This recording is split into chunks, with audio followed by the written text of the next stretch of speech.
Hi, everyone. This is Achuta Bava from Nightlight Astrology, and today I'm hanging out with my wife, Ashley, and we are going to talk about some recommended herbs for the upcoming Mercury retrograde in Scorpio. I'm really glad that we could get back to making some video content together. We moved, and then we've been without childcare, and so it's been just a little bit since we've been able to sit down and actually make some good stuff together. So hopefully you guys will enjoy this and get some good practical advice out of this. And thanks, Ashley, for being here. Oh, I'm so glad to be back. Yeah, it's been too long. Um, yeah, totally. Let's see here. I'm just trying to get the screen adjusted so I can put the real-time clock up. Okay, here we go. So let's take a look at what's happening right now. You can see that right now Mercury is in the sign of Scorpio at about 10 degrees, just passing over in opposition to Uranus and Taurus. And this is going to play out for a while. This Mercury retrograde takes about 3 weeks, but the opposition to Uranus plays a big role in this Mercury retrograde. So watch what happens. Over this weekend, you're going to see Mercury stationing. And by mid next week, later next week, it turns retrograde. All of this is happening within 2 degrees of an opposition to Uranus. Then Mercury backs up and goes into the opposition again. Let me draw it out here.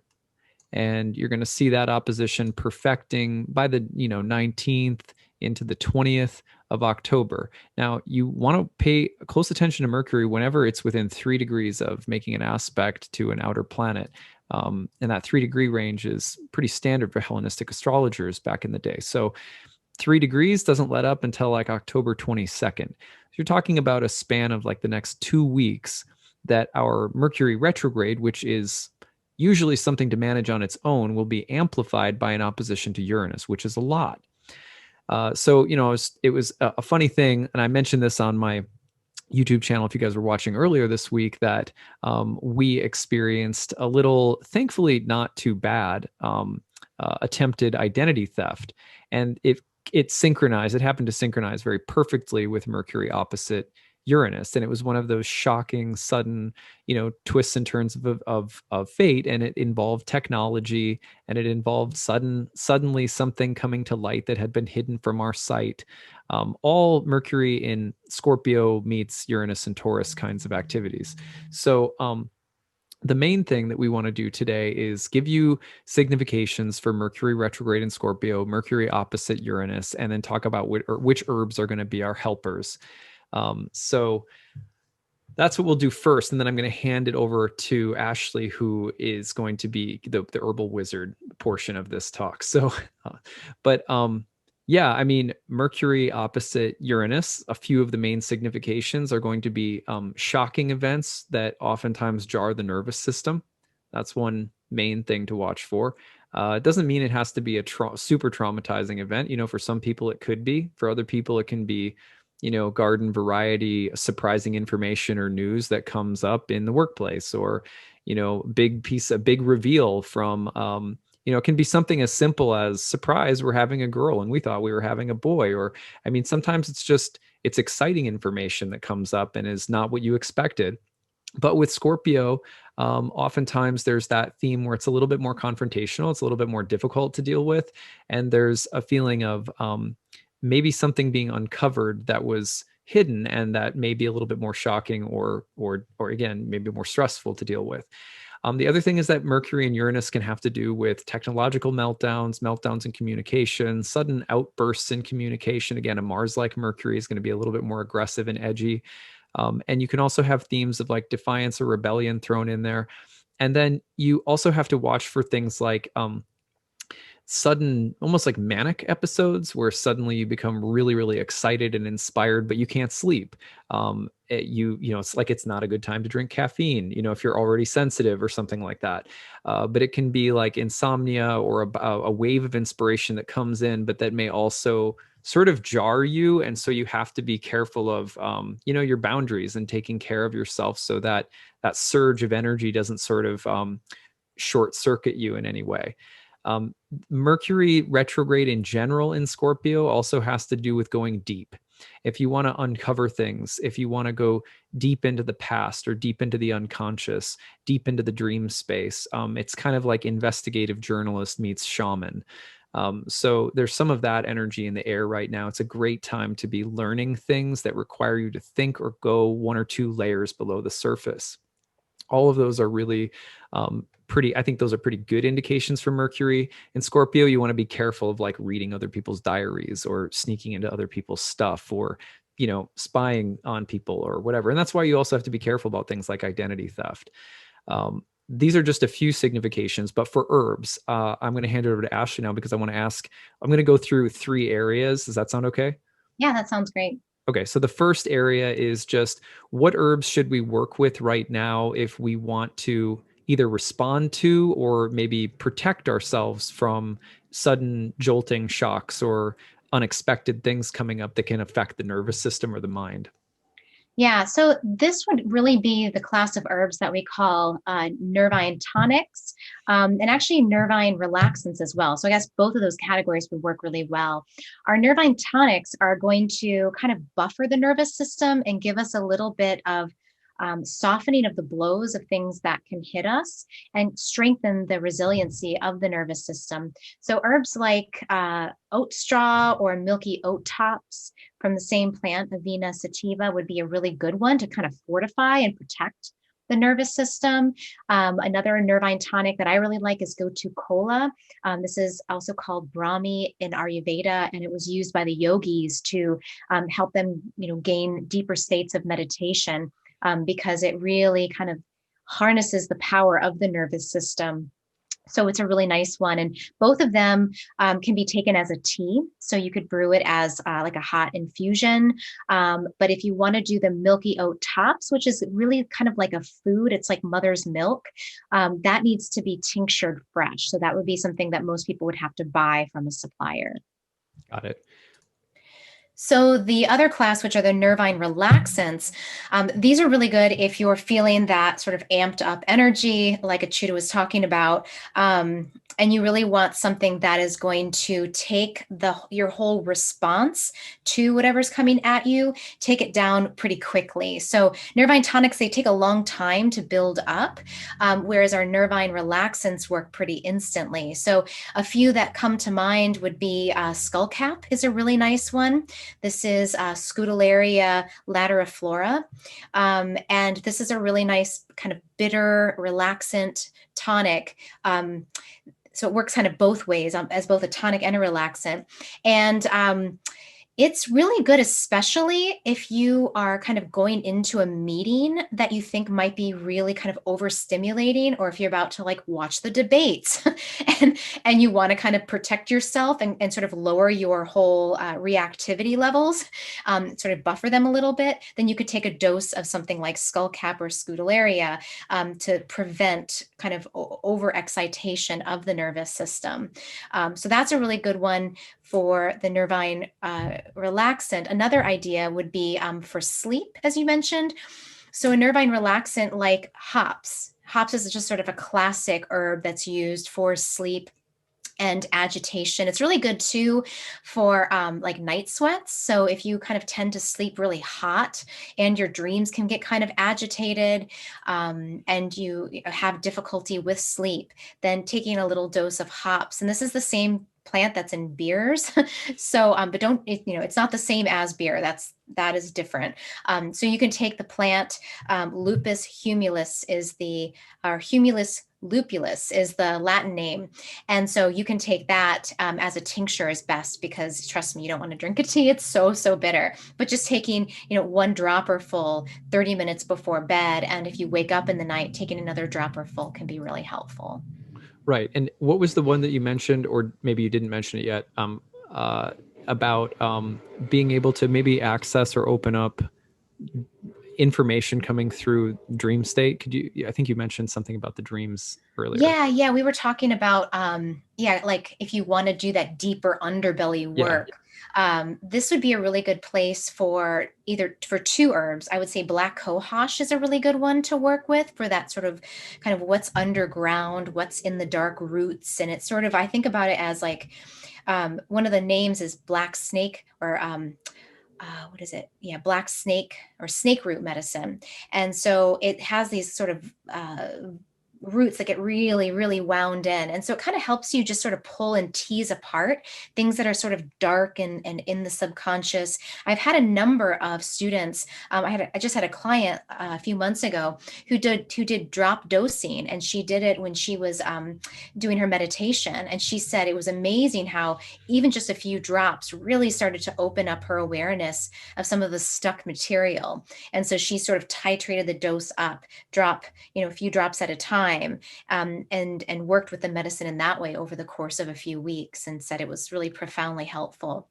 Yeah. Um, yeah, so that was a good one. And the other one is uh, would be a white pond lily. And this one works really on the waters of the body. So, especially for issues, and I know that you mentioned Scorpio. So, this is a really good scorpionic medicine. Actually, both black cohosh and white pond lily are good Scorpio medicines. But white pond lily really works, I would say, a little bit more on the sexual energies. So, if there's stuff in there that you want to uncover and explore, it can be really good at sort of drawing the light out of darkness and maybe past traumas that might be getting triggered at this time. It would be a good one to work with to bring those to the surface so you could look at them. And that would be, something you could do, also drop dose and then titrate upward. Right on. Yeah, you mentioned black cohosh, and if I remember correctly, black cohosh can also help with lower back problems. That's right. Yeah. So, now we think of black cohosh usually as a menopause herb, but actually classically it was used as an antispasmodic for back pain, specifically lower back pain, where it feels almost like there's hooks like in the kidneys or in the low back, and there's sort of this heavy dragging feeling. That's the specific indications for black cohosh. So, yeah, if you're experiencing any low back pain right now and it's just sort of dull and dragging, this would be a really good one to move that energy and relieve that kind of pain. Yeah, and I say that because with the sun in Libra right now, which rules the kidneys, and the sun is often also as a planet connected with the back and the spine. Mars's opposition to the sun, which is coming in the next 2 weeks as this Mercury retrograde in opposition to Uranus takes place, that can also be indicative of spine, back, kidney, inflammation or like agitation. And there's been a lot of people in my practice and my students, social media, who have been talking about irritation or inflammation, especially dealing with back problems. So I think it's interesting that black cohosh could actually speak to a few different elements of the astrology that are happening right now. Yeah. So, okay. So yeah, I knew we were going to talk about dreams, black cohosh, and the other one was, say it again, it was White pond lily. white pond lily, which I've worked with before, by the way, if anyone is curious to hear a testimonial. That was a very healing experience. I had an ayahuasca experience a long time ago that was all about it was kind of the start of a process of working on healing kind of like root chakra and sort of sexual energy things from the past. And I took white pond lily upon the recommendation of Matthew Wood. Some of you may know him. He's one of Ashley's teachers, but also just a really fantastic person and herbalist. In fact, he was just hanging out here. He's like our neighbor now, which is cool. I He know, lives it's not far from us. amazing. Yeah, really cool to actually be able to sit out and talk with him. But he was the one who recommended white pond lily to me to get kind of deep into those that root area that's sort of below the surface, watery. And it was so powerful. It really, about a month of taking it was a really transformational period for me. So I could definitely echo that white pond lily is a good one to take. Okay, so what about we mentioned nervous system. We Yep. mentioned going beneath the surface. What about protecting yourself from people who may want to take something, invade your space, plants that could help you keep boundaries from things or people that you don't want necessarily coming in? Anything that you can think of like that? Yeah, I mean, two of my favorite protector plants are yarrow and rue. So yarrow, which is Achillea millefolium. It's a very common plant. It grows, in most places around the world. Um, especially through Europe and North America. And, it's sort of the age-old classic protector. And there's, stories of it being the herb that was given, and you can correct me, Achute. I know wasn't it given by Asclepius to Chiron? Yes, or was it Achilles? Or was it Achilles? Oh, it was given from Asclepius to Chiron, and then Chiron bestowed it upon Achilles, and then Achilles used it when he was overseeing the battles and gave it to all the soldiers. And so the story was Something that the like that. Yeah. soldiers, yeah, something like that. The soldiers would carry it in their pockets for protection to Yeah. have, Yeah. Achilles protection, but it's also a great wound medicine. So if you did get injured, you would just pack it in the wound because it has a bunch of those properties. But on a more sort of magical level, it's definitely seen as an herb of protection. Right. And yeah, and it embodies the elements of air and fire really, really nicely. So it has this sort of fast acting energy to it, but also this very clarifying and purifying energy. So that makes it, I think, a really good medicine to either take internally or to just have around you. The other one is rue, and rue, the Latin name is Ruta graveolens. And this is a lesser known herb. I have a bunch downstairs. My grandmother grows it, and she gave me this huge bag full. So I've made like all sorts of different rue things. But rue is used classically to protect one from the evil eye. So it's in my grandmother's Sicilian. And so in Sicily, it's grown in people's front yards to protect them from jealousy and the evil eye. And yeah, from people wanting things that you have. So that kind of ties into this whole idea of like identity theft, which is people coveting what is not theirs. And so rue has been used as a talisman and a protector in that way. I have a little necklace, a little glass amulet that my father gave me, and I keep rue in it. So when I travel, I have a little piece of dried rue that I carry in there, just to be, again, like something that can protect me. And just, it also reminds me that I'm protected, so that I, can also deregulate my cortisol levels if I know I'm going to be in a stressful situation or a place where I might feel a little bit, vulnerable. So I Right. would recommend that one. It is an herb that's very strong, so you don't want to take it if you're pregnant, if you're nursing. Is definitely a no-no in those cases. It is an emmenagogue, so it'll bring on the menses. So as a medicine, you could do drop doses of a tincture. That would be the way to work with this plant if you wanted to do it internally. Awesome. And then, I guess maybe one last thing that I would just mention is that this planetary transit can be about uncovering things that lead to, that the revelations that lead to creative action. You have a creative idea that comes through suddenly, and it turns you, it kind of inspires you to start a new project, write something new. I don't know, whatever the case might be, but creative inspiration can certainly be a part of Mercury Uranus oppositions, invention, or inventiveness. I'm wondering if there's any good medicines out there that can piggyback on this theme of kind of magic and creativity, springing up from the depths, or just anything that would be a good herb to bring along with for the potential of inspiring epiphanies that come along with this transit. Oh, that's such a good question. Yeah, the ones that popped into my head, one was St. John's wort. That is a very sacred, magical, and very medicinal plant. It helps you to hold the light. So it's used for seasonal affective disorder. So just the idea of like, if you want to hold inspiration or hold the light inside and sort of keep your outlook very optimistic and positive, as long as you're not taking any, there's a long list of medications that you should not take St. John's wort with. So do check with your clinical herbalist to make sure if you are on medications. That's my little side note. But otherwise, you can work with the plant just again, like as a talisman. So you can have some pressed leaves nearby, even just have a picture on your desk. I tell my clients to do that a lot with plants. That might not be the best medicine for them to take internally, is to find a nice painting or a print that they can have nearby to just bring that medicine into their space. One that might be nice for taking internally that will help kind of drive energy forward is rhodiola.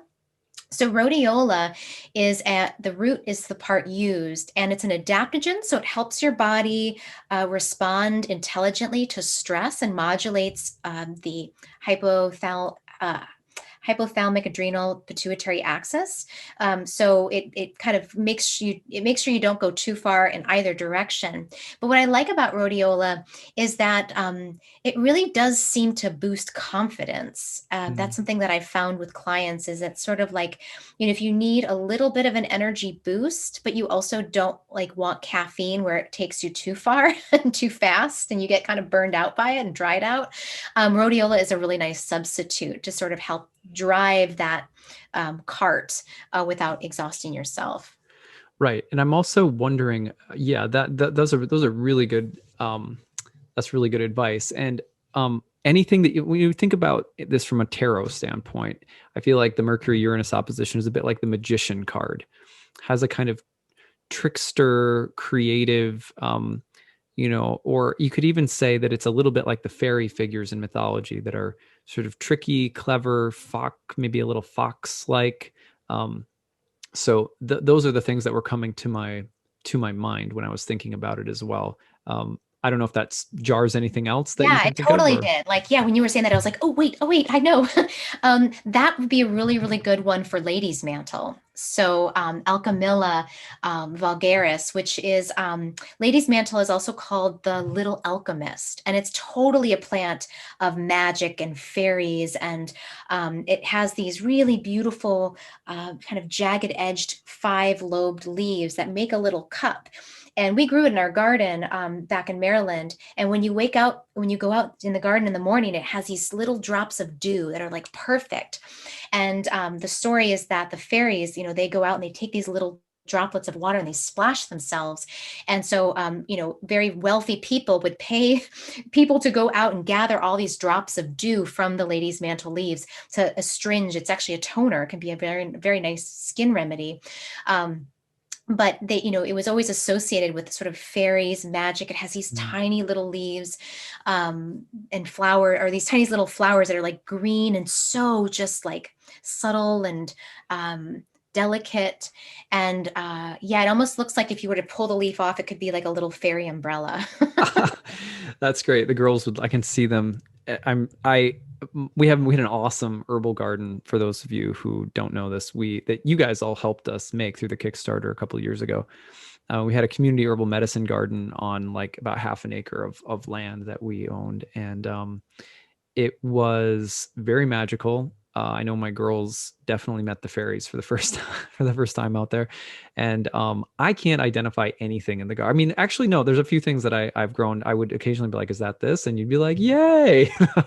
But yeah, the garden was really special, and that is perfect. I think that should give everyone listening, hopefully that gives all of you some good things to think about for how to deal with this Mercury retrograde using some plant allies, some plant helpers. I think it's a great time for dream journaling, just in general. Mercury in Scorpio, opposite Uranus, there's potential for that Promethean heat and light of revelation to come through in darker, more subterranean or unconscious spaces. And by the way, if you want to watch a really good, kind of really weird Mercury Uranus movie that really encapsulates some of the themes of Mercury Uranus, there was a movie that came out last year around Halloween that I was pretty high on for a minute because it was so mind blowing. It was called The Lighthouse. It was with Robert Pattinson and Willem Dafoe, and there's a lot of Uranian and mercurial themes in that film. It's pretty dark. I'll let you know in advance, but if you guys want to watch a movie that also kind of encapsulates the archetypal themes, check that one out. Well, last but not least, before we go, Ashley is offering for 10 years now or so, has been offering an online herbal apprenticeship course that's coming up in January. It's a year-long program. You have a second-year course as well. You've had a ton of students come through the program. We're going to be offering it for a discounted rate through my annual Kickstarter coming up at the end of November and into December. Maybe you could just tell everyone just a little bit about it, and we'll do like a full preview later. But yeah, just tell us a little bit about your program. Sure. Yeah. So the year one, which is called Herbal Foundations, is really for people that are either brand new to herbal medicine or who have some background, but really want to dive into more of the nuts and bolts of how herbs work. We do a lot of herbal sampling. So that's one thing that is really important to me as an herbalist, is tasting the herbs and getting to know them individually. So we do guided plant diets that we have one plant that we focus on each month that you order in advance. We drink it together, and then we talk about our experience of having that plant in our body and in our consciousness.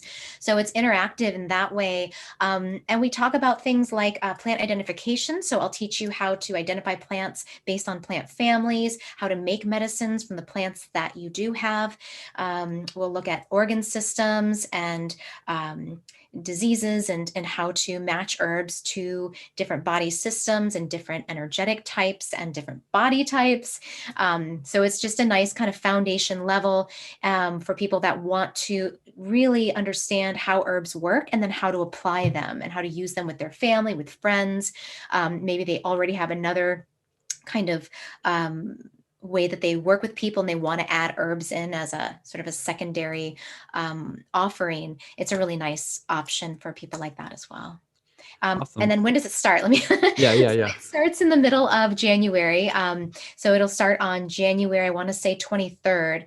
Classes will run on Saturdays, and it will run from 11 a.m. to 1:30 p.m. and that's Eastern Standard Time.